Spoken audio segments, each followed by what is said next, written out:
Ladies and gentlemen, welcome back to the channel. We have some great news for Tesla stock investors. And I know when you look at Tesla stock down over 2% today, you're gonna say, yeah, right. But it's actually true. There's some great news today. And it's not the fact that I put up the shelf because the Tesla tequila is coming. I don't know if it'll be in this video. It should arrive anytime, but definitely in the next video coming out at 8 p.m. tonight, we're gonna give a little taste test, a little review, if you will, and compare it to see how it holds up to others. But I do think I should pull the rack down at least a little bit because it does look kind of funky. So that's not the good news, although that is good news. Let's start with this. Tesla's Model 3 wait time in China have further extended to 3 to 5 weeks. The Model Y remains unchanged at 1 to 3 weeks. So generally speaking, if it takes longer to get a product,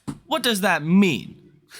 Fundamentally, that means there's more demand than supply. Kind of like Nvidia when it took 9 months to get your hands on these Hopper chips. That was seen as a great thing. Same is true for Tesla. If it takes longer to get a Tesla, that means there's more people buying Teslas. So hopefully this deliveries momentum that we've seen in Q2 continues in Q3. It's also being reported today that reporters visited Tesla's Shanghai Gigafactory and provided the following information. Number one, Giga Shanghai is in full operation, which is different than what we heard prior, where there was kind of this slowdown of production. It says they're saving 100 meters of production line through the use of vertical lifts. 4 workshops are connected and manufactured parts can be transferred within the workshop, and fully automated production has been achieved by 95%, and the automation rate of welding workshops is around 100%. Tesla is very confident in the Chinese market. So that's also great news as well. If Tesla is running Giga Shanghai at max production capacity, that's, again, a pretty good sign of demand that's continuing to be strong in China. The good news also continues with Barclays that has raised their Tesla price target to $225 per share from $180 per share. Barclays says, quote, "While we appreciate the potentially disruptive opportunity from these businesses, we believe they cast uncertainty on the path ahead for Tesla, making success of the stock dependent on bets with seemingly binary outcomes." The analysts foresee a potential miss in auto gross margins, estimating it at 16.0%, with a 40 basis point quarter-over-quarter decline driven by weak pricing and the non-repeat of full self-driving FSD revenue. Which, why am I saying this is positive? Well, on one hand, Barclays raising their price target is positive tactically for Tesla stock, but the fact that Barclays is still seemingly negative on Tesla's fundamentals just gives you more room for an upside surprise. Meaning, if Barclays resonates with the other firms on Wall Street, which I imagine it does, that they're also expecting Tesla could miss on auto gross margins, what does that mean? That means you're not priced for perfection. That means there's room for an upside surprise. Just like last quarter, Tesla's auto gross margins came in much better than expected, and that was part of the reason why Tesla's stock soared higher. Barclays goes on to mention that there's a potential risk for the stock due to uncertainties in Tesla's growth strategy, the analysts note, and the unpredictability of the EV business going ahead. They say we see risk of stock reversion to the extent results disappoint, as margins could remain under pressure even if the market reacts negatively to Q2 results. Barclays says the current enthusiasm for Tesla's AV and AI initiatives might only lead to a short-lived pressure on the stock. So they're saying here, maybe you get a post-earnings sell-off. But they did not mention the fact that Tesla may give us new details or insights to their next-gen lower-priced models, and I think that's something that Wall Street's not prepared for. Because let's think about this logically. If Tesla is still planning on starting production of those lower price different models by the end of this year or the beginning of 2025, it's probably a good time to announce that during Q3, which you're in Q3. So you don't want to announce these new models a month later start production, right? You want to announce these models 6 months ahead of time. And I think that's why it makes a lot of sense Tesla could actually unveil these models on next quarter earnings. Now, on Tesla's shareholder meeting day, there was that image showing those 3 covered up Tesla products, and that was kind of alluding to a reveal coming pretty soon. And I know some people are going to argue Tesla is going to hold an event for this. It's possible, but if they really plan to launch these vehicles by the end of this year or the beginning of 2025 with the Robotaxi event, presumably in October, there's not a lot of time to actually get an event going. Theoretically, could you do that in September? Sure. But I think Elon and Tesla want to keep this momentum up in Tesla stock, and the best way to do that is introduce these new products on this quarter earnings. And as I have said before, if we don't get the new products unveiled on Tesla's upcoming earnings on July 23rd, I would see it as likely we do get a pullback in Tesla stock. Down to that 230 level would make sense in that specific scenario. Take note, Tesla stock is currently at about $250 per share, down about 2.5% today. And I believe most of this sell-off has nothing to do with Tesla specifically, again, because you're actually getting good news for Tesla stock today. You can see Apple's down about 2.5%, Nvidia's down 5.5%, Google's down 2%, Microsoft down 2%, Amazon down almost 3%, and Meta down almost 4%. In fact, if this fall holds, that's going to be your first 1% down day for the S&P 500, at least going back to April 30th. It's been about 3 months. And after a run like you've seen with Tesla, as I've said many times, it's normal and healthy to see some consolidation, some price discovery at these higher levels, in which that's what I think is simply happening today. Mercedes said on Wednesday they had partnered with Starbucks to deploy its fast charging stations at more than 100 locations across the United States. The first phase of the program will have 400 kilowatt EV chargers. Audi is reportedly considering discontinuing the Audi Q8 e-tron, the company's first all-electric crossover. The decision is due to high production cost and low demand. And the Tesla Cybertruck is among the top 5 most registered EVs in the US in May, which is crazy, and it just shows you how underpenetrated Tesla still is in certain markets, because I live in Michigan and I still have not seen a Cybertruck on the roads. Like, not one. I've got calls from people that have seen one, a matte black one to be specific, but I have not seen one yet.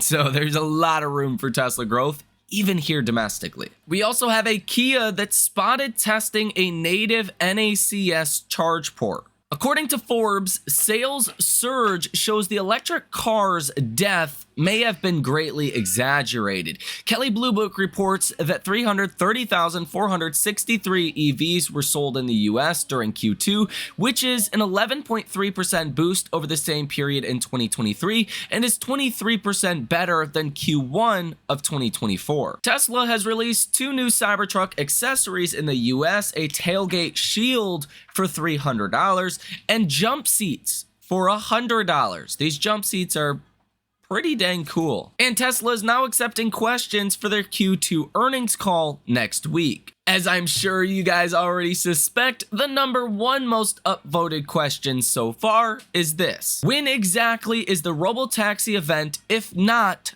on August 8th? And the #2 most asked question, which I think is a critical one that I don't expect Tesla's gonna answer, is when do you expect the first Robotaxi ride? We have a new Tesla note from Adam Jonas that's titled, "What is Tesla's future in China?" He reiterated his overweight rating on Tesla with a $310 price target. Adam Jonas says, "We value Tesla's auto business at $56 a share to Tesla and forecast China to account for approximately 10% of Tesla's unit volume by 2030. We estimate the value of Tesla's China auto business may account for no more than 5% of the company's total share price, approximately 40 to 50 billion worth of value." So it's actually surprising that Adam Jonas does not hold much value at all to China for Tesla's unit volume, at least. Now, Robotaxi is going to be a bigger function of that value creation in due time. Elon Musk has announced that he is moving SpaceX and X headquarters also to Texas. And look what just arrived. Oh my gosh, I am so excited. We'll do the official unboxing and reveal in the next video with the taste test and all of that. So stay tuned, coming out at 8 p.m. Eastern Standard Time tonight. But in the meantime, you can see got about 3.79% short interest off free float. It's kind of just been trading sideways here over the past couple of days. Not a lot of shorts adding to positions, not a lot of short covering, just not a lot of activity happening in the land of short interest for Tesla. Short sellers have still taken a massive beating, down over 61% in the last 3 months. The dollar amount sold short has went from $16.75 billion to $26.98 billion. You do have a short interest days to cover of 1.09. So if shorts wanted to cover, they could. They just don't want to. They're not being squeezed out of their positions just yet. And you do have 105.17 million shares that are currently sold short. Option activity today via the interesting flow sentiment. You have seen 7 orders totaling $1.58 million with a positive order value of 92%. Over on StockTwits, even though Tesla's stock is now down almost 4% today, almost don't want to even say that, you do see retail that is a little bit more bullish today than they were yesterday. The score today on StockTwits is 61, which is bullish. Yesterday, it was bullish at 58. Message volume today is normal at 48. Yesterday, it was normal at 50. And the participation ratio today is normal at 54. Over on Google Trends, the Cybertruck is at 60, which is quite a decline from 83.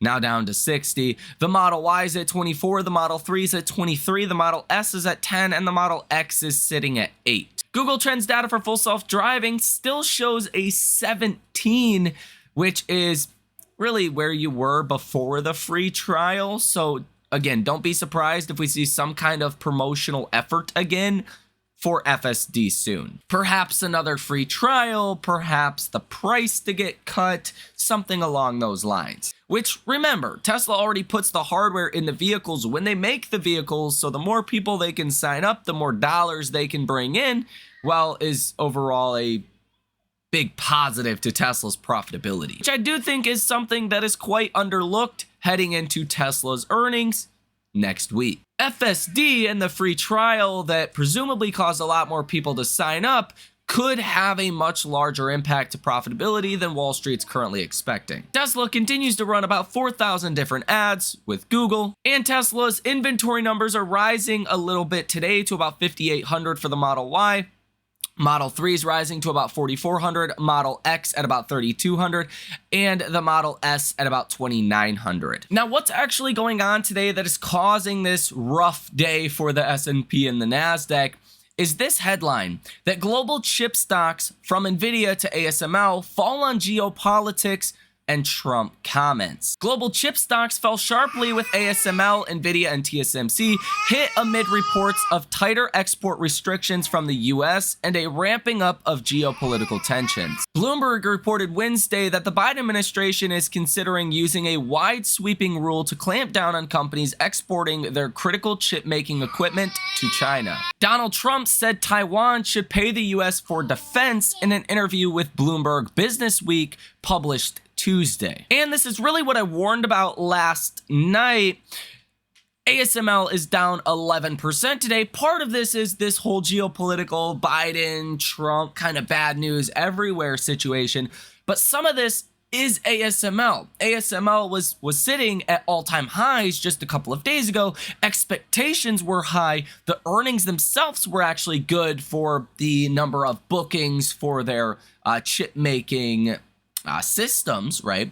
That was good, but you actually seen a 10% decline quarter over quarter in actual revenue. So there were good parts, there were bad parts, and again, when expectations are this high, it's just hard to impress investors. So beyond just the geopolitical issues that are happening today for the chip sector that is affecting big tech and chips mainly, I mean, the expectations were too high. ASML was going to fall either way, in my personal opinion. Just this does kind of amplify that fall that we are seeing. Now, as far as earnings, today and after hours, you have United, Alcoa, Discover, Kinder Morgan, Crown Castle, Steel Dynamics, and others. Tomorrow morning is really the main story, though, for this week.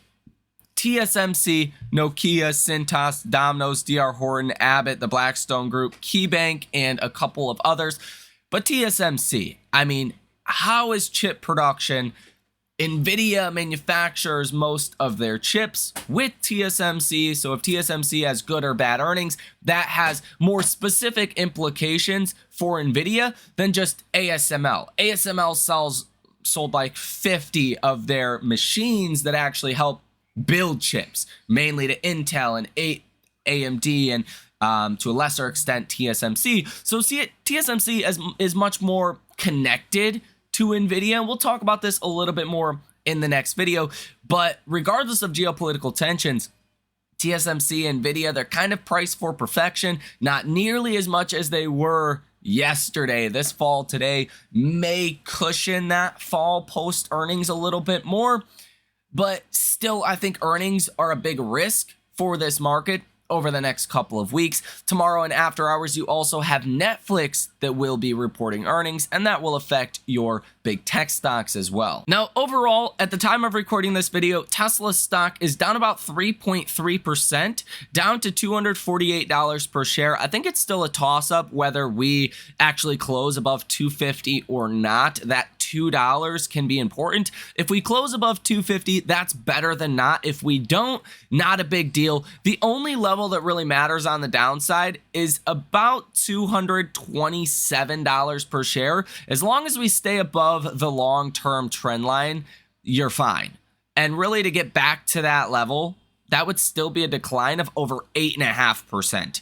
I think this consolidation we've seen in the past couple of days has been very healthy for Tesla. It's something that I have been looking forward to and actually hoping for, because not only do you reset the RSI back to more normal levels, which you are doing, the RSI is now at 65.67. That could allow us to make new highs for this cycle without being as overextended as we were perhaps when we hit new all-time highs on July 11th. But it also allows price discovery. It allows more people to get in and out of positions at these higher prices, which can help support the stock at these higher prices. Because people, investors, get a chance to recalibrate and say, hey, do I want to buy more Tesla stock in the 250s? It's holding up here.